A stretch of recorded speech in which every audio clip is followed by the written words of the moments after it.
আলহামদুলিল্লাহ ওয়াসসালাতু ওয়াসসালামু আলা রাসূলিল্লাহ। সম্মানিত এলাকাবাসী, উপস্থিত মুসল্লিবৃন্দ, আজকের এই যে আয়োজন, এটা বেশ কয়েকদিন থেকে পর্যালোচনা করার পরে আজকের আয়োজনটা। আজকের আয়োজনের মধ্যে যেহেতু ঈদের পরের দিন সমাজের সকল স্তরের মানুষ এখানে উপস্থিত আছেন, বিশেষ করে যারা এখানে পার্লামেন্ট নিয়ে এলাকার মানুষ থাকেন না, ঈদ উপলক্ষে শহরে ঢাকা থেকে আসেন, তারাও উপস্থিত আছেন। তার সাথে বিশিষ্ট মেহমানদেরকে দাওয়াত দেওয়া হয়েছে।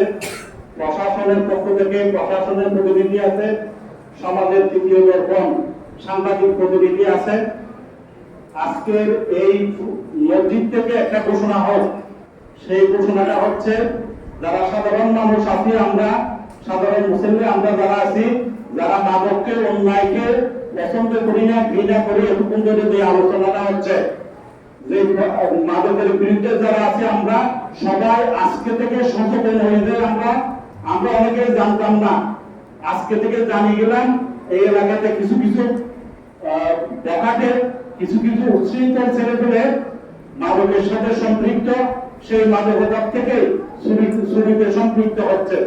সেহেতু আজকে থেকে আমরা সাধারণরাও সতর্ক হয়ে যাব এবং যারা অন্যায়ের সাথে সম্পৃক্ত আছেন তাদের প্রতি আজকে শেষ ওয়ার্নিং, লাস্ট ওয়ার্নিং, শেষ সতর্কবাণী হচ্ছে এখন থেকে সর্বোচ্চভাবে প্রতিহত করা হবে।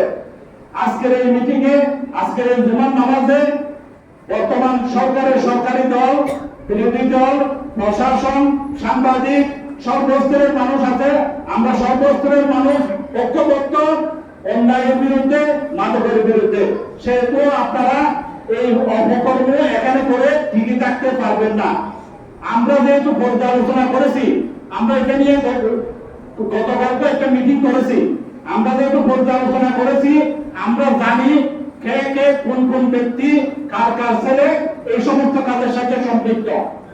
তাদেরকে সতর্ক হওয়ার জন্য, তাদেরকে পরিবর্তন হওয়ার জন্য, সুযোগ দেওয়ার জন্য আজকের এই মসজিদে তাদের নাম উচ্চারণ করা হচ্ছে না, করতেছি না।